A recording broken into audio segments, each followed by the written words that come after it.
శ్రీకాళహస్తి దర్శనం చెయ్యాలి అంటే అంత తేలిక విషయం కాదు. అటువంటి అనుగ్రహం కలగాలి అంటే ఏ కారణం చేత అంటే నరమృగ స్వరూపం అని ఉంటుంది విఘ్నేశ్వరుడి దేవాలయం ఎదురుగుండా. ఆ నరమృగ స్వరూపాన్ని స్పృశిస్తారు.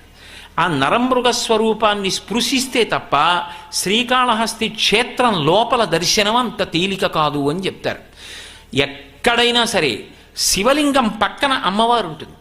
ఒక్క శ్రీకాళహస్తిలో మాత్రం శివుడు పశ్చిమాన్ని చూస్తాడు, అమ్మవారు తూర్పును చూస్తుంది. ఇద్దరు ఇలా నిలబడతారు. ఆయన ఇటు చూస్తాడు, ఆవిడ అటు చూస్తుంది. ఆవిడ జ్ఞాన ప్రసూనాంబ, పువ్వు సూర్యకిరణానికి విచ్చుకోవాలి. ఆవిడ నడుముకి పెట్టినటువంటి వడ్డాణం సర్పవడ్డాణం. ఆ సర్ప వడ్డాణం చూస్తే చాలు రాహుకేతు గ్రహాలు ఉపశాంతిస్తాయంటారు. అంత శక్తివంతం జ్ఞానప్రసూనాంబ.